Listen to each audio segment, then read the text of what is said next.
una mujer fue juzgada sin pruebas, y cuando todos callaron por cobardía, un desconocido cruzó las puertas del tribunal y la llamó esposa. En el interior, en el pequeño pueblo de Pedra Seca, el sol amanecía distinto aquel día de 1897. Las calles de tierra batida parecían más polvorientas, los perros más inquietos, y hasta la campana de la iglesia sonaba con un tono más grave. Era como si la propia naturaleza supiera que algo terrible estaba por suceder. En la casona que servía como juzgado, los bancos de madera ya estaban ocupados desde temprano, hacendados con el sombrero en la mano, comerciantes curiosos, mujeres, susurrando detrás de abanicos, todos allí para presenciar el juicio de Elena Rodríguez, la joven que trabajaba en la hacienda de los Silveira desde los 15 años. Elena no tenía familia conocida en la región, había llegado años atrás, huérfana, traída por una carreta de emigrantes que huían de la sequía. Desde entonces, trabajó como sirvienta, siempre callada, siempre invisible, sirviendo café a los hombres que nunca la miraban a los ojos y limpiando cuartos donde jamás durmió como huésped. El juez Benedito Carvalho, un hombre de bigote canoso y mirada severa, no escondía su desprecio por la situación, hojeaba los papeles con impaciencia, como si cada documento fuera una piedra en su zapato. El fiscal, por su parte, agitaba un pequeño frasco de vidrio con un líquido blanquecino. «Estricnina», exclamó, levantando el frasco para que todos lo vieran. «Una gota de esta sustancia puede matar a un hombre fuerte», y esta joven tenía acceso directo a la comida y bebida del señor Silveira. Un murmullo recorrió la sala del tribunal. Nadie mencionó que el coronel Antonio Silveira llevaba semanas enfermo. Nadie cuestionó por qué el veneno estaba guardado en su despacho privado, bajo llave. Nadie preguntó cómo una mujer que apenas tenía zapatos propios podría haber conseguido tal sustancia. Elena permanecía sentada, las manos entrelazadas sobre el regazo, el cabello recogido en un moño apretado que dejaba ver marcas moradas en el cuello, como flores marchitas, escondidas por mucho tiempo. No lloraba, no temblaba, solo miraba fijamente un punto en la pared, como si pudiera esconderse en aquel silencio. Su abogado, un hombre delgado designado por el Estado, sudaba, frío bajo el saco mal ajustado. Cuando finalmente se levantó, apenas murmuró algo sobre la falta de pruebas concretas. «¿Eso es todo?», interrumpió el juez, apagando sus palabras como quien sopla una vela. El público rió, no por maldad, sino porque en el pueblo era costumbre reír cuando no sabían qué hacer con el incomodidad.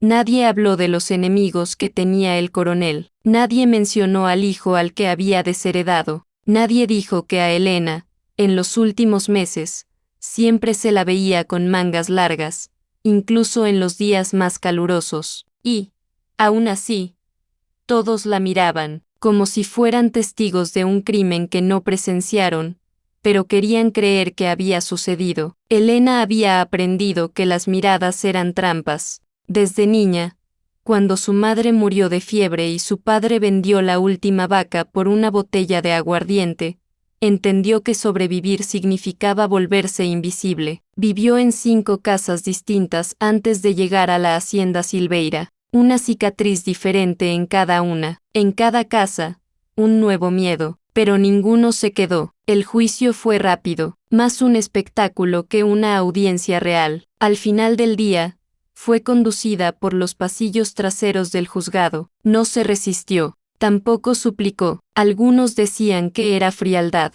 otros, que era culpa. La celda donde la encerraron era húmeda, con una pequeña abertura por donde entraba un hilo de luz, como si el cielo aún intentara tocarla. Nadie la visitó, ni un pan, ni una palabra. El comisario, hombre que antes le había ofrecido ayuda en secreto, ahora evitaba mirarla a los ojos. El pueblo ya había escrito su epitafio. Nadie llora por quien nadie recuerda, pero, al otro lado del pueblo, en una taberna casi vacía, un hombre de abrigo largo y sombrero de cuero bebía su café sin tocarlo. Llevaba allí horas, No hablaba, no se movía, solo observaba. Cuando la campana del juzgado sonó por última vez ese día, sus botas tocaron el suelo con determinación y sus dedos, marcados por años de polvo y plomo, buscaron el cinturón, donde descansaba su revólver. El tabernero lo observó con una mezcla de respeto y temor.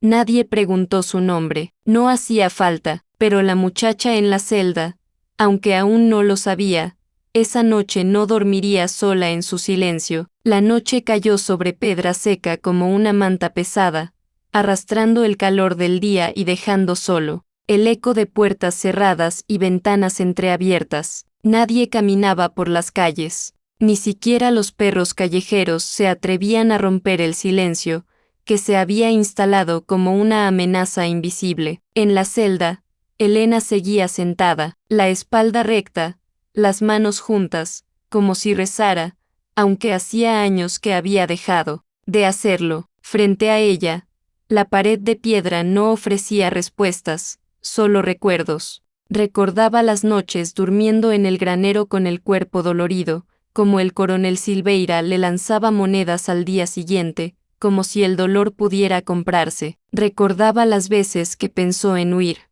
pero no tenía a dónde ir ni con quién. Fue entonces cuando escuchó las botas. No fue el sonido lo que más la asustó, fue el ritmo, lento, seguro, como si quien caminaba supiera que nadie se atrevería a detenerlo. La puerta de la comisaría se abrió con un chirrido. El joven escribiente, que dormitaba en una silla tambaleante, se enderezó de golpe, llevó la mano al revólver, pero no lo sacó. Frente a él, un hombre alto, de hombros anchos y mirada oscura como la medianoche, lo observaba sin decir palabra. ¿Quién es usted?, preguntó el muchacho con un hilo de voz. El hombre no respondió, solo caminó hacia la celda. Elena no se movió, no hizo falta, lo reconoció al instante. El sombrero, el polvo en los bordes del abrigo, la sombra de una cicatriz bajo el ojo izquierdo. No había muchos como él, no había nadie. Pensé que habías muerto,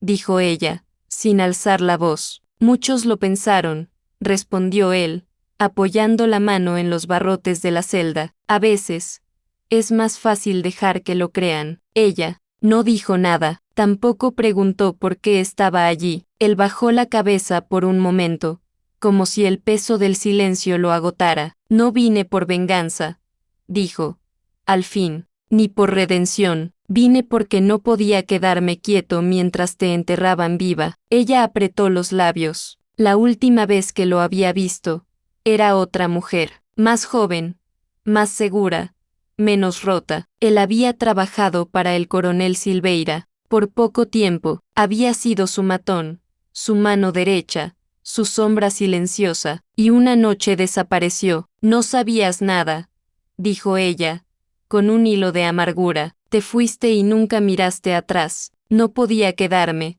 contestó él. Si me quedaba, habría hecho algo que no se puede deshacer, algo que te costaría más a ti que a mí. El escribiente carraspeó incómodo, pero no se atrevió a intervenir. Me esperan para colgarme, dijo ella. Eso no cambia nada. No vine a cambiar el pasado, replicó él. Pero puedo impedir que este pueblo cometa un crimen del que nunca podrá redimirse. Ella lo miró por primera vez desde que entró, y en esos segundos, algo antiguo y enterrado vibró entre ellos. No era aún amor, no era reconocimiento, era memoria. Vendré a buscarte al amanecer, dijo él. No hagas nada hasta entonces. ¿Qué vas a hacer? Lo que sea necesario. Y con eso, se dio la vuelta y se fue, dejando solo el eco de sus pasos, firme y solitario, como siempre. El amanecer encontró a Pedra Seca cubierta por una neblina suave,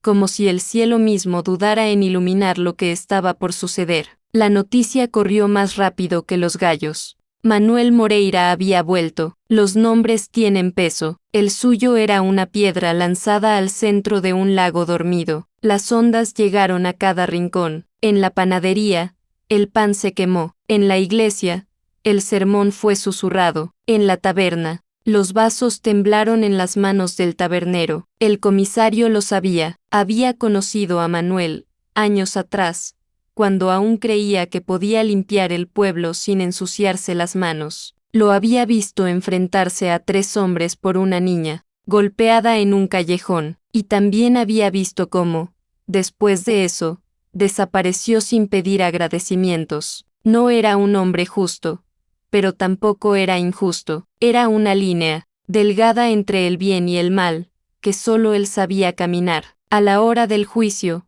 la sala estaba llena. Elena fue llevada con las muñecas esposadas, la mirada al frente. En el estrado, el mismo rostro rígido, las mismas palabras vacías. ¿Tiene algo más que decir antes de que sea pronunciada la sentencia?, preguntó el juez. Ella negó con la cabeza. Fue entonces cuando la puerta se abrió, y, por primera vez, el pueblo contuvo la respiración. Manuel Moreira entró. El tribunal, tan acostumbrado a sus propios ecos, quedó sin sonido. Manuel no caminaba, deslizaba como una sombra con peso. Los bancos de madera crujieron cuando la gente se movió para apartarse. Era como si los cuerpos supieran lo que las mentes aún no podían aceptar. Algo había cambiado el curso de aquella mañana. No iba vestido de manera elegante. Su abrigo era viejo, manchado de polvo. Su sombrero le cubría parte del rostro, pero sus ojos brillaban bajo el ala, como brasas encendidas. Caminó por el pasillo central sin mirar a nadie, sin vacilar, como si ese hubiera sido siempre su lugar. Elena no se volvió, no necesitaba hacerlo, lo supo desde el primer paso. ¿Acaso no se reconoce al trueno que sigue al relámpago? El juez carraspeó incómodo, mirando de reojo al comisario. Nadie se movió, ni siquiera el fiscal, que hasta entonces parecía dueño de cada rincón de la sala. Este es un procedimiento cerrado, caballero, dijo el juez, con la voz más firme que pudo reunir. Si no tiene relación con el caso. La tengo, interrumpió Manuel. Su voz no era alta, no hacía falta, tenía la solidez de quien habla poco, pero hace que cada palabra cuente. ¿Y quién es usted exactamente? Manuel se detuvo junto a ella, se quitó el sombrero. Su cabello oscuro tenía hebras grises y, en su expresión, no había duda. Soy su esposo. El silencio fue absoluto. Luego, un murmullo creció como una tormenta en el horizonte. Nadie lo esperaba, nadie lo entendía. Elena bajó la vista. Sus labios se entreabrieron apenas, no por sorpresa, no por miedo, sino porque su corazón, tan acostumbrado al silencio, había dado una vuelta, y así comenzaba una historia que cambiaría no solo el destino de Elena, sino de todo un pueblo que aprendería que algunas verdades no pueden ser enterradas,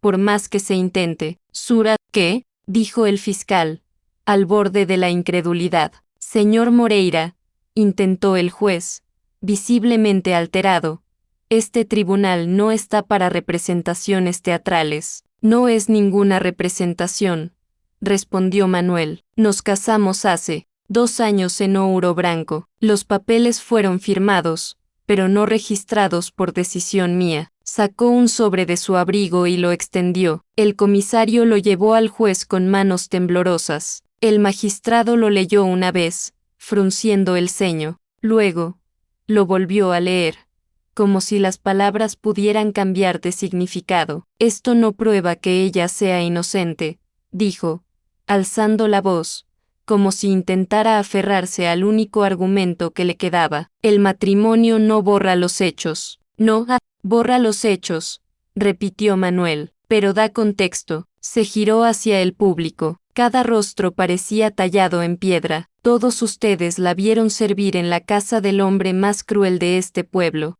Todos oyeron los gritos. Todos vieron los moretones, pero nadie preguntó nada, porque era más fácil no mirar. Algunos bajaron la mirada, otros permanecieron inmóviles como estatuas. ¿Y usted? ¿Qué hizo?, preguntó el fiscal, con tono acusador. Si la conocía, si era su esposa, ¿por qué no la defendió antes? Manuel guardó silencio unos segundos. porque ella no quería que nadie supiera, quería sobrevivir sin deberle nada a nadie, ni siquiera a mí. Elena lo miró. Entonces, por primera vez desde que él habló, no había lágrimas, pero algo en sus ojos se suavizó, como si una compuerta se abriera lentamente, con cuidado. El juez golpeó con el mazo la mesa. Orden. Esto no es un circo, no, dijo Manuel, es un cementerio, para la verdad, para la justicia, y para todo lo que ustedes pensaban enterrar hoy. Se volvió hacia Elena, bajó la voz. Solo para que ella pudiera oír, no voy a dejarte sola otra, ¿ves? Su voz no tembló, pero sus manos sí. Le extendió un pañuelo, no para que secara lágrimas, sino para que supiera que, por fin, alguien veía su dolor. Ella no mató a Silveira, dijo de repente, y lo sé porque estuve allí la noche en que él murió. El juez se levantó, pálido. ¿Qué está diciendo? Estoy diciendo que vi al doctor Augusto entrar antes que ella, continuó Manuel. Vi cómo Silveira lo amenazó por negarse a falsificar un informe médico, y vi cómo el doctor dejó algo sobre el escritorio antes de irse. El fiscal resopló. ¿Y tiene pruebas? Las tendré mañana, dijo Manuel, porque si el doctor no lo confirma, yo lo haré con su historial. Historial médico. Elena cerró los ojos, no por miedo, sino porque su cuerpo no estaba acostumbrado al alivio. Por primera vez,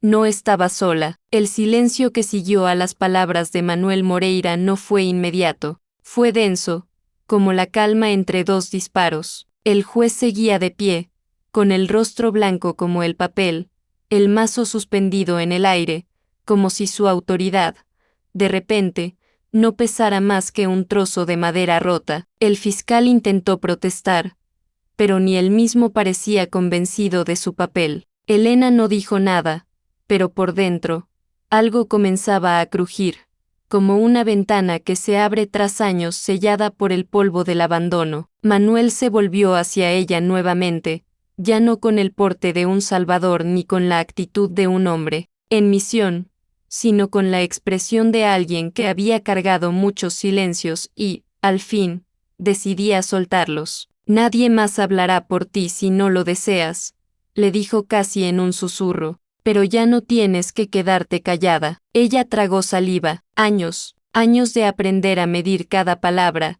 cada gesto, como si fueran monedas en una balanza que nunca se inclinaba a su favor. Hablar era peligroso, sentir, aún más. Pero allí, ante todos, alguien la nombraba, no como víctima, no como sospechosa, no como la muchacha de la hacienda, la llamaba esposa, y, aunque no supiera si era cierto, ese título le devolvía algo que ni siquiera sabía que había perdido, identidad. Tengo algo que decir, murmuró. El juez, aún sin saber si tenía control sobre la sala o no, asintió. Con un gesto mecánico, el fiscal abrió la boca para interrumpir, pero el juez lo detuvo con la mano. No por justicia, por miedo. Elena se puso de pie, sus piernas temblaban, pero su voz no. No maté al coronel Silveira. Un murmullo recorrió las bancas, pero ella no se detuvo. No lo maté, aunque muchas noches lo pensé. Pensé en envenenarlo, en huir, en desaparecer, pero no lo hice, porque todavía creía que alguien, en algún lugar, me escucharía. Se volvió hacia el público. Sus ojos, grandes, oscuros, serenos, recorrieron los rostros. Muchos bajaron la mirada, otros, por primera vez, la vieron de verdad. Pedí ayuda, continuó, con los ojos, con gestos, con silencios. Nunca dije nada, porque ustedes tampoco dijeron nada cuando me vieron recibir golpes, cuando oyeron mis gritos, cuando me vieron sangrar y luego volver al trabajo con una sonrisa que no era mía. Manuel no se movía, pero su presencia estaba detrás de cada palabra. Tenía miedo, dijo Elena, miedo de ustedes, no del juicio, no de la horca, de ustedes, porque creí que mi dolor no valía lo suficiente como para que alguien alzara la voz. El juez se dejó caer en la silla. Ya no era más que un anciano con los hombros vencidos por la culpa. Elena respiró hondo. Y ahora, ya no tengo miedo. Sus ojos se posaron en Manuel. No sé si te casaste conmigo para salvarme o para salvarte. No sé si todo esto es verdad. Pero gracias. Gracias por decir en voz alta lo que yo pensaba en silencio desde que tengo memoria, que yo también merezco un lugar, una voz. El murmullo que siguió no fue de escándalo. Fue de vergüenza, y entonces, una voz temblorosa rompió el aire.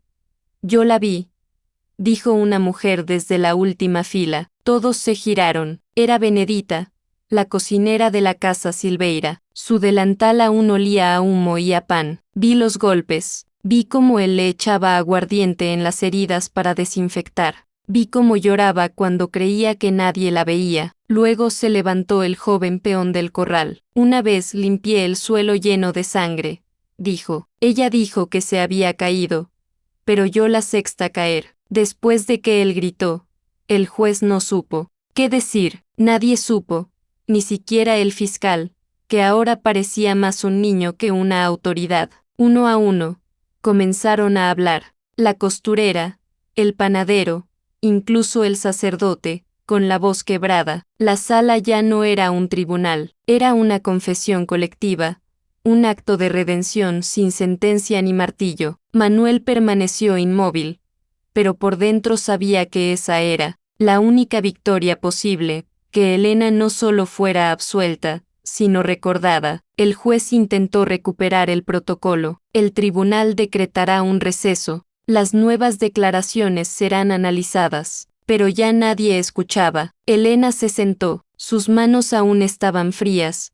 pero ya no se contraían como antes, como si soltasen poco a poco una vida entera que no le pertenecía. Manuel se acercó, no le ofreció la mano, no sonrió, solo dijo: ahora sí, todos saben quién eres. Ella lo miró. ¿Y tú? ¿Quién eres realmente? Él no respondió, solo la miró como si esa pregunta no necesitara respuesta, como si todo lo demás ya fuera otra historia. Esa tarde, mientras el tribunal se vaciaba entre conversaciones susurradas y miradas avergonzadas, Elena permaneció sentada en el banco de los acusados, pero ya no se sentía como una. Las esposas habían sido retiradas, no por orden judicial, sino porque el propio comisario ya no podía mirarlas. Manuel esperó a que el último curioso saliera antes de acercarse de nuevo. El doctor Augusto mandó un recado, dijo en voz baja. Vendrá mañana para confirmar lo que dije. Parece que la culpa no lo deja dormir desde hace semanas. Elena asintió. ¿Y si no viene? Vendrá. Hombres como él son cobardes,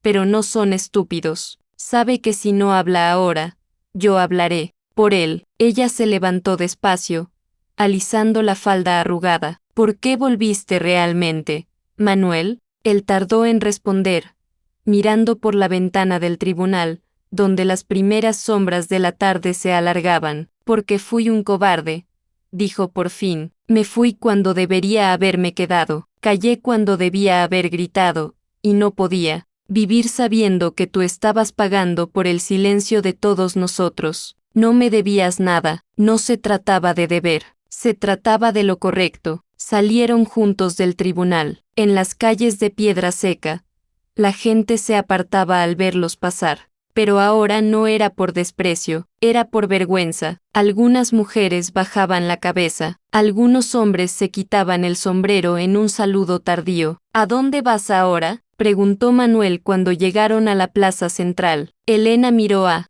su alrededor. Las casitas de adobe, la pequeña iglesia, la tienda de don Manuel, todo lo que conocía de la vida. No lo sé, nunca pensé más allá de hoy. Puedes quedarte en la pensión de doña Francisca, por ahora. Ya hablé con ella, no tengo dinero para pagar una pensión. No hace falta, ya está pagado. Ella lo miró con desconfianza. No quiero tu caridad, Manuel, no es caridad, es una deuda mía contigo. Caminaron en silencio hasta la pensión, una casa baja con un porche lleno de flores, donde doña Francisca, una viuda bondadosa, recibía viajeros y personas con dificultades. Elena, hija mía, dijo la mujer, abriendo los brazos. ¡Qué alegría saber que se ha hecho justicia! Aún no se ha hecho, corrigió Elena, pero tal vez esté empezando a hacerse. Manuel se despidió en la puerta. Mañana vuelvo para ver cómo van las cosas en el tribunal. Manuel,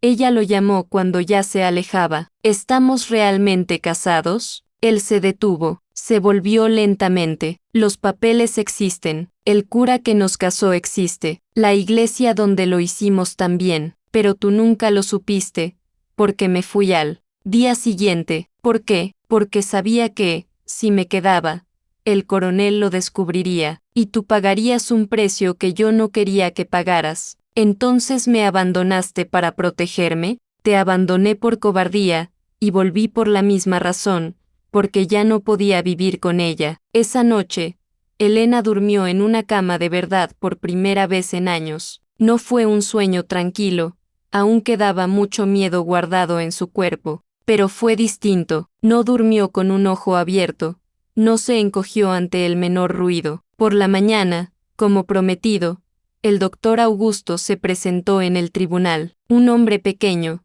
de gafas gruesas y manos temblorosas, confirmó todo lo que Manuel había dicho. El coronel Silveira lo había estado chantajeando durante meses para falsificar informes médicos sobre las condiciones laborales en la hacienda. La noche de su muerte, lo amenazó con exponerlo si no mentía sobre la causa del fallecimiento de un trabajador. Dejé estricnina sobre su escritorio, confesó el doctor, con lágrimas en los ojos, no para que la tomara, sino para que supiera que yo también sabía cómo terminar con todo aquello. Nunca pensé que él sería el que la tomara. El fiscal, ya sin autoridad moral para continuar con la acusación, solicitó el archivo del caso. El juez, sin otra opción, declaró a Elena inocente de todos los cargos, pero cuando salió del tribunal esa mañana, ella sabía que su vida real apenas comenzaba. El amanecer siguiente no trajo campanas ni fuegos artificiales, solo silencio,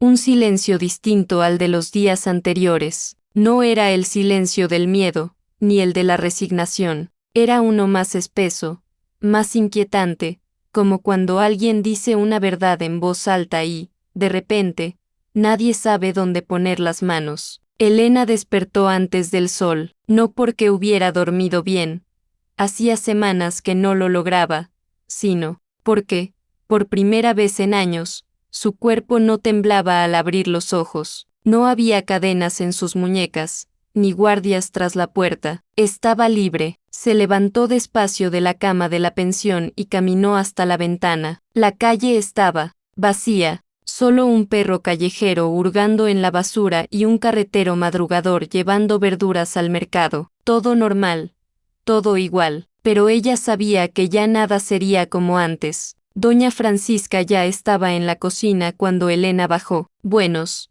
días, hija mía, ¿cómo pasaste la noche? Diferente, respondió Elena, aceptando la taza de café que la mujer le ofrecía. Gracias por recibirme. ¡Qué tontería! Esta casa siempre ha sido un refugio para quien lo necesita, y después de lo que pasaste, tú necesitas más que nadie. Elena bebió el café en silencio, saboreando no solo la bebida, sino la libertad de hacerlo sin prisa, sin miedo a ser interrumpida por gritos o golpes. ¿Y ahora, qué piensas hacer?, preguntó doña Francisca, sentándose al otro lado de la mesa. No lo sé, admitió Elena. Nunca tuve elecciones propias que hacer, pues ahora las tienes, y eso puede dar miedo, pero también es una bendición. Cerca del mediodía, Manuel apareció en la pensión. Traía un pequeño atillo y un paquete que olía a pan recién hecho. Pensé que tal vez tenías hambre,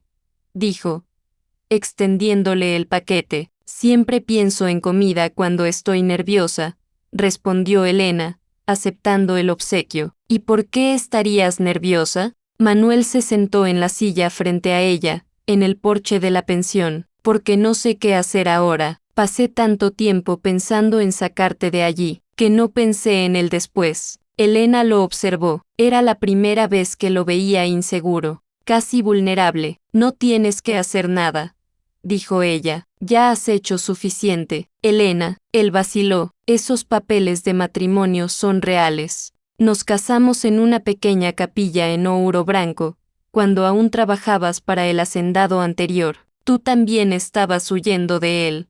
¿Lo recuerdas? Los recuerdos volvieron lentamente. Una noche de lluvia, un cura bondadoso, una ceremonia simple, con solo 2 testigos desconocidos. Ella había aceptado porque Manuel dijo que así tendría protección legal. Un nombre, un lugar en el mundo. Lo recuerdo, dijo en voz baja, y recuerdo que desapareciste al día siguiente. Tuve que desaparecer. El coronel Silveira me ofreció trabajo justamente para alejarme de ti. Dijo que sabía del matrimonio y que si no me iba, tú pagarías un precio muy alto. Entonces te fuiste. Me fui y me arrepentí desde el primer día. Elena guardó silencio, procesando todo. ¿Y qué significa eso ahora? Significa que, si tú quieres, estamos casados ante la ley, pero si no quieres, puedo anularlo todo. La elección es tuya. Ella lo miró largo rato. ¿Y si elijo seguir casada? ¿Qué esperas? ¿De mí? Nada, respondió él sin dudar. Absolutamente nada. Solo quiero que tengas la opción de elegir tu vida. ¿Y tú? ¿Qué eliges? Manuel suspiró. Elijo quedarme cerca, si me lo permites. No como marido, no como protector, como compañero. Elena sintió algo moverse en su pecho, algo que no sentía hacía mucho tiempo. No era amor todavía, era confianza. ¿Cuánto tiempo puedes quedarte? El tiempo que necesites. Y si no lo necesito, entonces me quedaré el tiempo que yo necesite. Ella sonrió por primera vez en semanas. Está bien, puedes quedarte. Esa tarde, caminaron juntos por las calles de Pedra Seca. Las reacciones de las personas eran variadas. Algunos saludaban a Elena con un respeto recién descubierto, otros desviaban la mirada con vergüenza, algunos, pocos aún la miraban con sospecha. No les hagas caso, dijo Manuel, cuando notó su incomodidad. Es difícil no hacerles caso. Viven aquí. Trabajo aquí. Trabajaba aquí. No tienes que trabajar para nadie, nunca más si no lo quieres. Elena dejó de caminar. ¿Cómo así? Tengo algo de dinero guardado, no mucho, pero suficiente para que empieces de nuevo, para abrir un negocio propio, irte a otra ciudad. Lo que quieras. Manuel, no puedo aceptar tu dinero. ¿Por qué no? Porque no quiero quedarme debiéndote también a ti. Él se giró para mirarla. Elena, no me debes nada. Nunca me has debido. Si alguien tiene deudas aquí, soy yo. Ella movió la cabeza. No quiero tu caridad. Entonces no seas caridad. Sé una inversión. ¿En qué? En ti, en lo que puedes llegar a ser cuando ya no tengas miedo. Pasaron algunos días en esa rutina. Elena permanecía en la pensión. Manuel aparecía para las comidas y para largas charlas en el porche. No había presión. No había expectativas. Solo el intento de conocerse de nuevo, o tal vez, por primera vez. Fue en una de esas conversaciones cuando Elena tomó una decisión. Quiero salir de Pedra Seca, dijo de repente. Manuel, que estaba arreglando una cerca rota en el patio de la pensión, paró lo que hacía. ¿A dónde? No sé, lejos, a un lugar donde nadie me conozca, como la chica que casi fue ahorcada. ¿Y yo? La pregunta quedó en el aire por un momento. Si quieres venir, puedes venir, dijo ella, finalmente, pero como compañero de viaje, no como marido. ¿Y el matrimonio? El matrimonio, podemos dejarlo como está, por ahora, para facilitar las cosas en el camino. Hombre y mujer, viajando juntos sin estar casados, despierta sospechas. Manuel sonrió. Práctica, aprendí a ser práctica para sobrevivir. ¿Y a dónde quieres ir? Elena miró hacia el horizonte, más allá de las montañas que rodeaban. Pedra Seca, ¿a dónde me lleve el camino? Quiero ver el mar.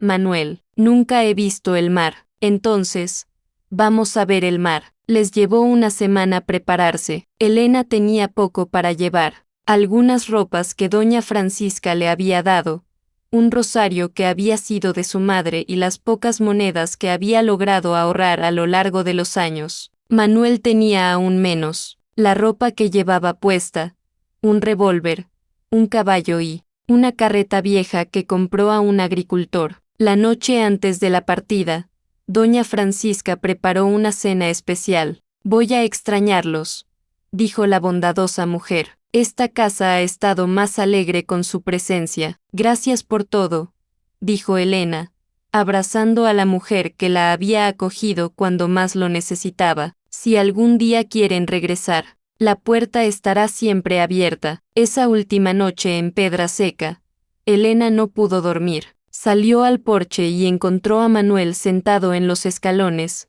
mirando las estrellas. «¿Tampoco puedes dormir?», preguntó, sentándose a su lado. «Estoy pensando si estamos haciendo lo correcto». «¿Tienes miedo?» «No de viajar», dijo él. «Tengo miedo de decepcionarte, de no ser lo que necesitas». Elena lo miró de perfil. «Manuel, ya has hecho más por mí que cualquier persona en toda mi vida. No necesitas ser nada más de lo que ya eres». «¿Y qué soy?». «Un hombre bueno, imperfecto, pero bueno». Él sonrió. «Imperfecto, eso es poco. Soy lleno de defectos, Elena. Ya he hecho cosas de las que no me siento orgulloso. Todos lo han hecho. La diferencia es que tú volviste para intentar arreglarlo». Se quedaron en silencio un rato, escuchando a los grillos y el viento en los árboles. «Elena», dijo él, finalmente, «independientemente de lo que pase, quiero que sepas que estos últimos días han sido los mejores de mi vida». «¿Por qué?». «Porque, por primera vez en años, desperté todos los días sabiendo por qué estaba viva». Ella no respondió, solo extendió la mano y tocó la de él brevemente. Fue el primer contacto físico voluntario entre ellos desde que se reencontraron. A la mañana siguiente, partieron temprano, antes de que la ciudad despertara por completo. La carreta se balanceaba lentamente por el camino de tierra, llevando todo lo que poseían, y la promesa de un futuro incierto, pero elegido por ellos mismos. Elena no miró hacia atrás ni una vez, no por ira o amargura, sino porque estaba segura de que lo que le esperaba adelante era mejor que cualquier cosa que dejaba atrás. Manuel conducía la carreta en silencio, respetando el momento. Sabía que ella estaba procesando no solo la partida, sino toda la transformación que había ocurrido en su vida en las últimas semanas. Cuando el sol ya estaba alto y Pedraseca se había convertido en solo un recuerdo en el horizonte, Elena finalmente habló. «Manuel, sí, gracias. ¿Por qué?». «Por enseñarme que podía elegir». Y continuaron su viaje, dos sobrevivientes en busca de un lugar donde finalmente pudieran vivir, no solo existir. El camino hacia la costa era largo y lleno de sorpresas. En los primeros días, Elena y Manuel viajaron en silencio, cada uno perdido en sus propios pensamientos. La carreta se balanceaba rítmicamente por los caminos de tierra, pasando por pequeños pueblos, granjas aisladas y vastos campos de caña de azúcar. Elena observaba todo con los ojos de quien ve el mundo por primera vez. Las montañas se convertían en colinas, que se transformaban en llanuras, y gradualmente el aire se volvía más húmedo, cargado con un olor salado que ella nunca había sentido. «Es el mar», dijo Manuel, cuando ella comentó sobre el aroma extraño. «Aún está lejos,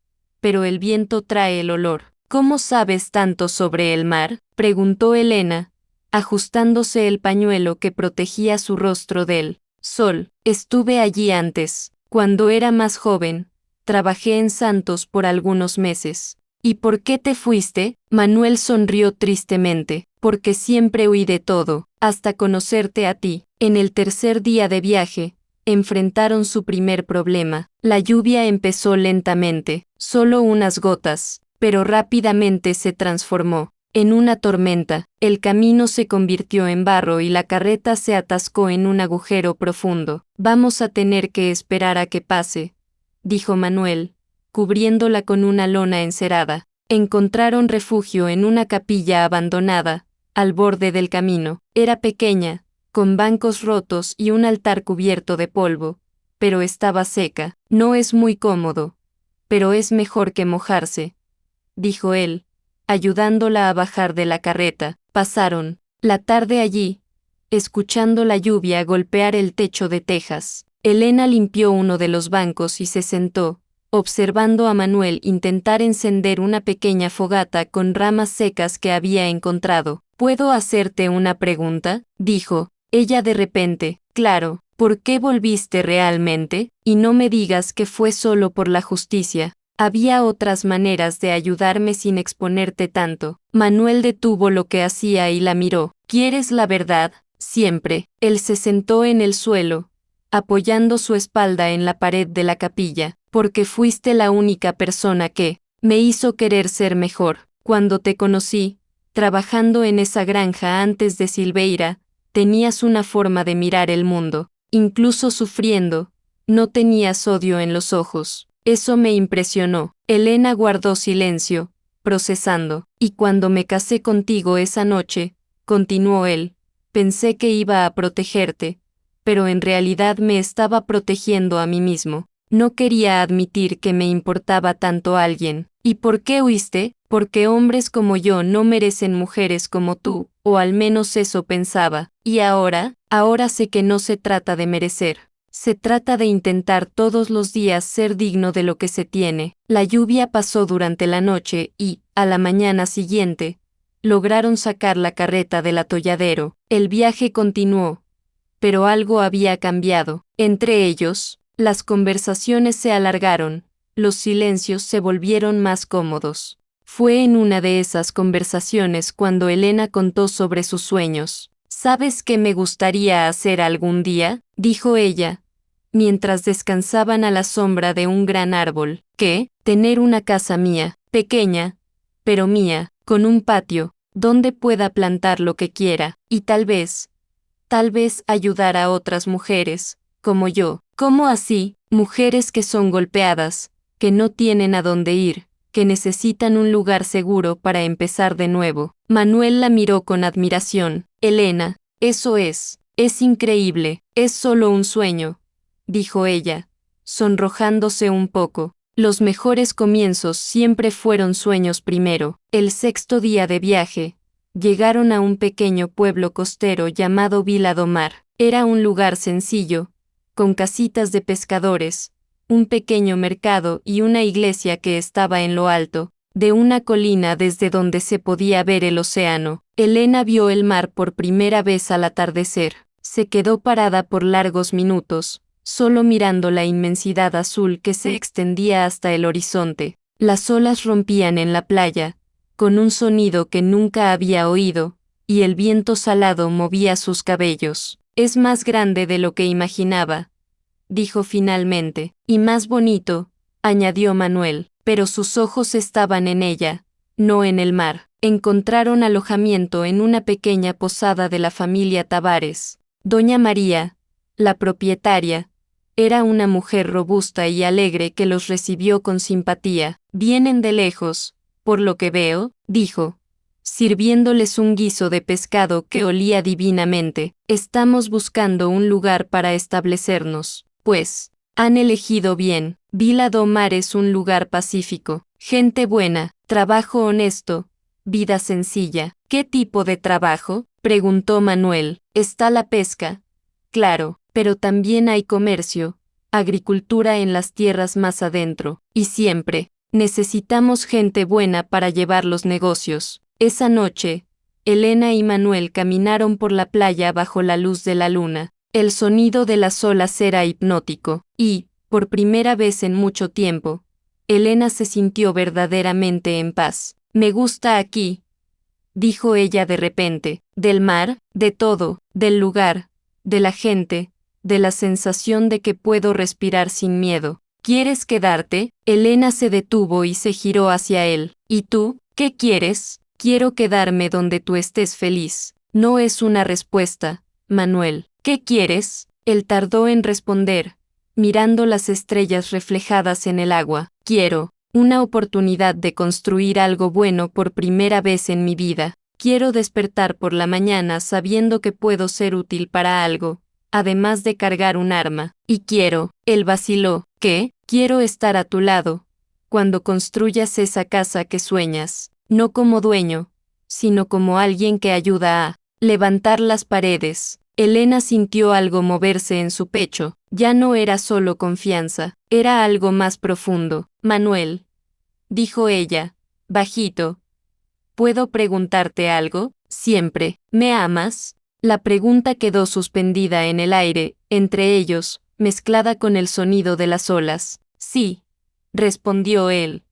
Simplemente, pero no de la manera desesperada que duele, de la manera tranquila que construye. ¿Y crees que yo puedo aprender a amarte? También, no sé, pero me gustaría descubrirlo junto a ti. Elena extendió la mano hacia él. Cuando Manuel la tomó, ella no la retiró. Entonces, vamos a descubrirlo, dijo ella. Pasaron 2 semanas en Vila do Mar, conociendo a la gente y explorando posibilidades. Manuel consiguió trabajo ayudando en la construcción de barcos, mostrando una habilidad inesperada para trabajar con madera. Elena comenzó a ayudar a Doña María en la posada y descubrió que tenía talento para cocinar y cuidar de las personas. Fue durante una de esas semanas que encontraron la casa. Era una construcción sencilla, algo alejada del centro del pueblo, con 2 habitaciones, una sala pequeña y un patio generoso que daba al mar.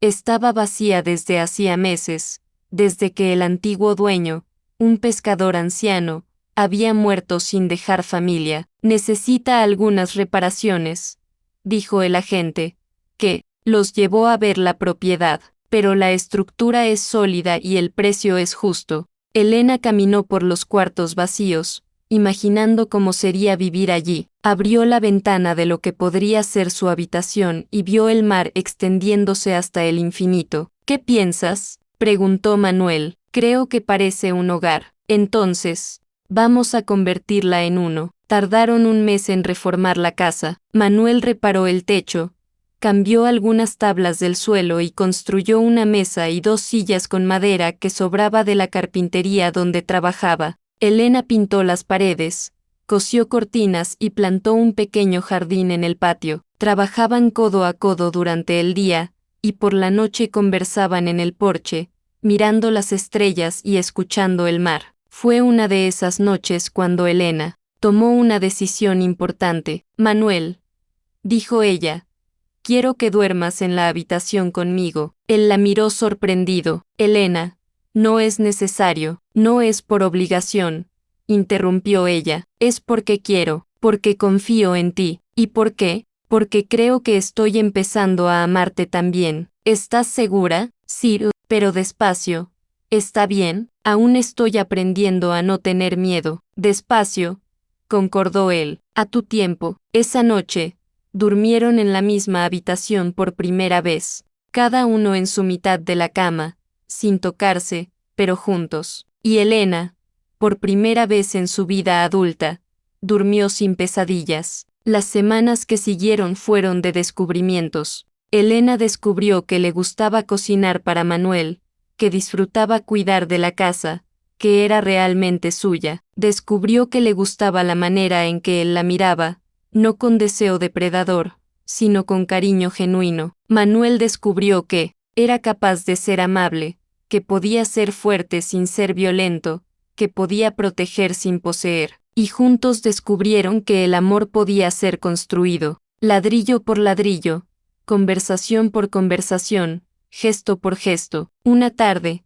mientras Elena regaba su jardín, una mujer joven apareció en la puerta. Tenía el rostro golpeado y traía a 2 niños pequeños de la mano. Doña Elena, dijo tímidamente. Doña María, de la posada, dijo que tal vez usted podría ayudarme. Elena miró a la mujer, vio el miedo en sus ojos, las marcas de la violencia en su rostro, e inmediatamente lo entendió. Claro, dijo, abriendo el portón. Entra, estás a salvo. Aquí, y así fue como el sueño de Elena comenzó a hacerse realidad. Una mujer a la vez, una historia a la vez, una vida salvada a la vez. Manuel no solo apoyó la iniciativa, la alentó, ayudó a construir un anexo en la parte trasera de la casa, contribuyó con su salario para comprar víveres, y les mostró a las mujeres que llegaban allí que no todos los hombres eran enemigos. Vila do Mar se transformó en el refugio que Elena siempre soñó crear, y ella se transformó en la mujer que siempre tuvo el potencial de ser fuerte, independiente, generosa y amada. El matrimonio de ellos, que comenzó como una estrategia de protección, se estaba convirtiendo en una verdadera asociación, construida sobre el respeto mutuo y un amor creciente, y todas las noches, cuando se acostaban a dormir, escuchando el sonido de las olas, Elena agradecía en silencio por haber encontrado no solo un hogar, sino una vida que valía la pena vivir. Los meses se transformaron en años, y la casa de Elena se hizo conocida en toda la región costera. No tenía cartel, no tenía nombre oficial, pero todos sabían, era el lugar donde las mujeres heridas encontraban cura, donde los niños asustados descubrían que podían jugar sin miedo, donde el silencio del dolor era roto por el sonido de la esperanza. El anexo que Manuel había construido se multiplicó en 3 pequeñas cabañas esparcidas por el patio. Cada una podía albergar a una familia pequeña el tiempo suficiente para que se reorganizaran. Elena había aprendido que curar no solo era dar refugio, era enseñarles a esas mujeres que tenían valor, que merecían respeto, que podían empezar de nuevo. Doña Elena, dijo Carmen, una de las mujeres que había llegado hacía 6 meses con 2 hijos pequeños y que ahora había conseguido trabajo en la casa de doña Beatriz. Voy a poder alquilar una casita en el centro del pueblo. Elena sonrió, secándose las manos con el delantal. ¡Qué alegría! Carmen, sabía que lo conseguirías. No fue usted quien me enseñó que podía trabajar con costura. Ni siquiera sabía que podía hacer eso bien. Siempre lo supiste. Solo necesitabas a alguien que te lo recordara. Era así todos los días. Las mujeres llegaban rotas y se iban completas. Algunas regresaban a visitar, trayendo historias de nuevas vidas construidas. Otras seguían su camino hacia ciudades lejanas, llevando consigo solo la certeza de que valían para algo. Manuel se había convertido en una figura paterna para los niños que pasaban por la casa. Les enseñaba a pescar y a trabajar la madera. Mostraba a las niñas que los hombres podían ser amables. Su propia transformación era visible, los hombros menos tensos, la sonrisa más fácil, los ojos más claros. A veces, no puedo creer que esta sea mi vida, decía él. Una noche, mientras terminaban de lavar los platos de la cena que habían compartido con las 6 mujeres y 9 niños que estaban hospedados en ese momento. ¿Por qué?, preguntó Elena, guardando los platos limpios. Porque es demasiado buena, porque tiene demasiado sentido, porque por primera vez siento que estoy haciendo algo que importa. Elena se acercó a él, le puso las manos en su rostro. Después de 3 años juntos, los gestos de cariño se habían vuelto naturales entre ellos. Siempre has importado, Manuel, solo que te llevó tiempo darte cuenta. Esa noche, como en tantas otras, se sentaron en el porche para observar el mar. Era su ritual, su momento de paz después de días siempre llenos. Elena, dijo él, de repente, ¿puedo hacerte una pregunta? Claro, ¿eres feliz? Ella tardó en responder, no porque no supiera, sino porque quería estar segura de las palabras. Soy feliz, no de la manera en que imaginaba que sería la felicidad cuando era niña. Es diferente, es más sólida, más real. ¿Cómo es eso? Cuando era niña, pensaba que la felicidad era no sufrir. Ahora sé que es tener propósito, incluso cuando se sufre. ¿Y cuál es tu propósito? Hacer que otras mujeres sepan que pueden elegir sus vidas, que no tienen que aceptar golpes, humillación, silencio, que merecen amor verdadero. Manuel tomó su mano. ¿Y nuestro amor? ¿Es verdadero? Elena sonrió. ¿Qué piensas tú? Creo que es lo más verdadero que he tenido. Entonces es verdadero. Fue una mañana de domingo, 6 meses después, cuando apareció un visitante inesperado. Elena estaba en el jardín tendiendo la ropa cuando oyó una carreta detenerse en el portón. Cuando miró, vio a un hombre de mediana edad bajando, seguido por una mujer y 2 niños. El hombre se acercó, se quitó el sombrero. Doña Elena, mi nombre es Alberto Silva, vengo de Pedra Seca. El nombre de la ciudad hizo que Elena se estremeciera ligeramente, pero no lo demostró. ¿En qué puedo ayudarle? En realidad, mi esposa Rosana necesita ayuda. Supe, por casualidad, del trabajo que usted hace aquí. Elena miró a la mujer, que permanecía cerca de la carreta con los niños. Incluso a lo lejos, podía ver las señales, la forma en que mantenía la cabeza baja, los brazos protegiendo el cuerpo, el miedo en los gestos. Claro, traigan sus cosas. Manuel apareció desde el taller donde trabajaba, alertado por el sonido de voces. Cuando vio al hombre, su rostro se endureció ligeramente. Te conozco, dijo. Trabajaste para el coronel Silveira. Alberto asintió, sin orgullo. Trabajaba, hasta darme cuenta de qué tipo de hombre era él y qué tipo de hombre me estaba convirtiendo. Y ahora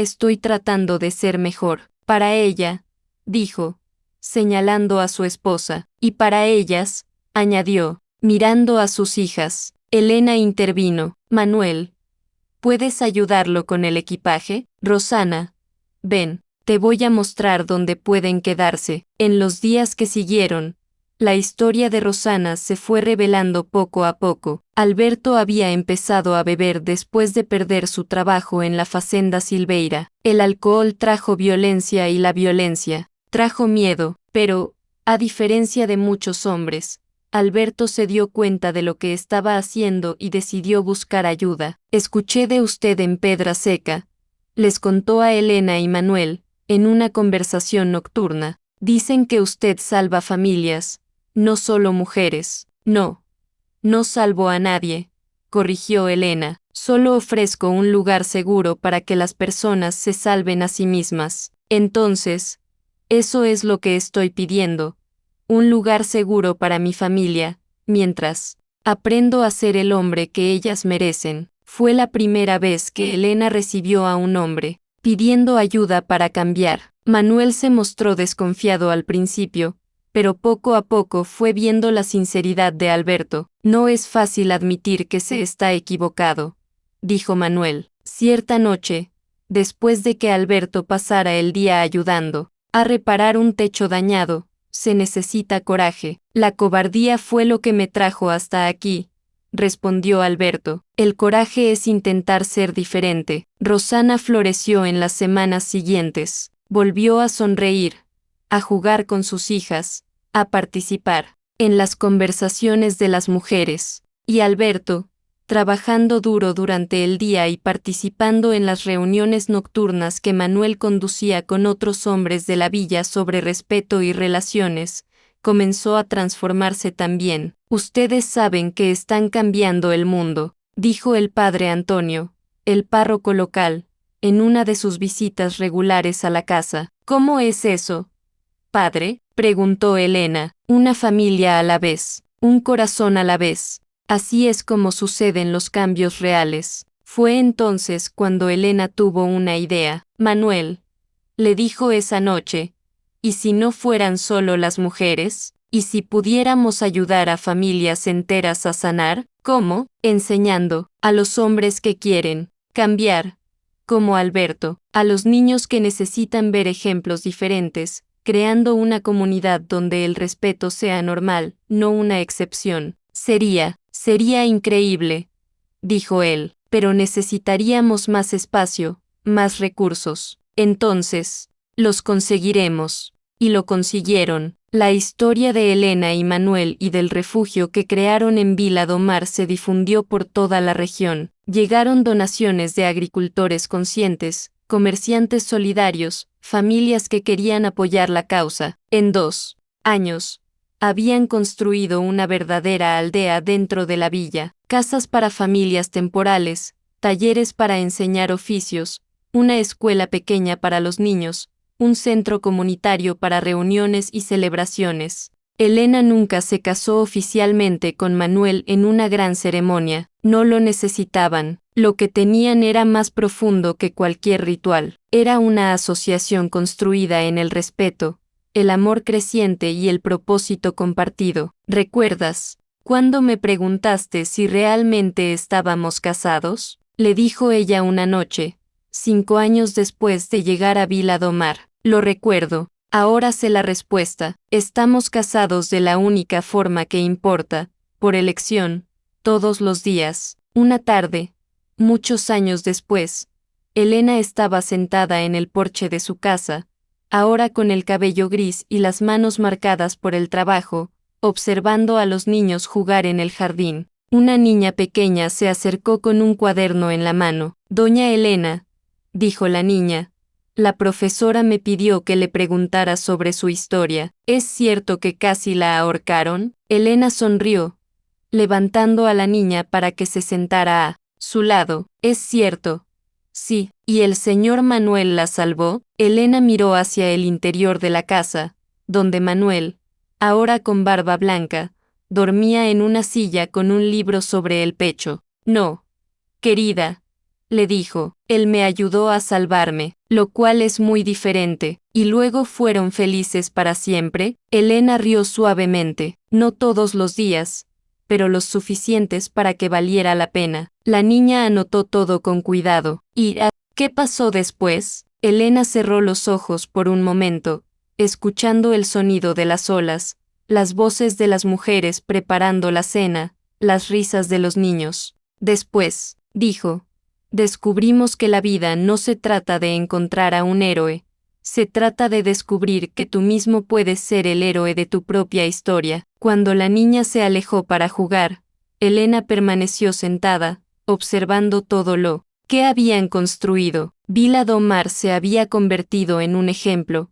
un modelo que otras comunidades intentaban replicar. Personas venían de lejos para aprender sobre el milagro de Vila do Mar, donde las familias se sanaban y el verdadero amor crecía. Pero Elena sabía que no había milagro, solo había elección, la elección de no aceptar lo inaceptable, la elección de creer que las personas podían cambiar, la elección de construir algo mejor, ladrillo a ladrillo, día a día. Manuel despertó de su siesta y se acercó para sentarse a su lado. ¿En qué estás pensando?, preguntó. En cómo somos bendecidos, respondió ella. ¿Por qué? Porque tuvimos la oportunidad de construir algo que importa, porque descubrimos que el verdadero amor no es solo acerca de dos corazones, es sobre todos los corazones que tocas a lo largo de la vida. Esa noche, como todas las otras, Vila do Mar durmió en paz, y Elena Rodríguez, la mujer que un día casi fue silenciada para siempre, cerró los ojos sabiendo que su voz había resonado mucho más allá de lo que jamás imaginó posible. Algunas historias no terminan con vivieron felices para siempre, terminan con construyeron algo que perduró para siempre, y esa es una historia mucho mejor. Gracias por acompañarnos en este viaje. Si alguna vez te sentiste invisible, si alguna vez tuviste que empezar de cero, si alguna vez tuviste que encontrar tu propia voz, esta historia también es tuya. Suscríbete al canal para más historias que nos recuerdan que el verdadero amor no siempre llega con grandes promesas, pero puede quedarse para siempre, a través del respeto y la elección diaria de construir algo bueno juntos. Deja tu comentario contando cuál parte de esta historia tocó más tu corazón. Leemos todos, y nos encanta saber que nuestras historias llegan hasta ustedes. No olvides darle like al video y suscribirte al canal. Hasta la próxima historia.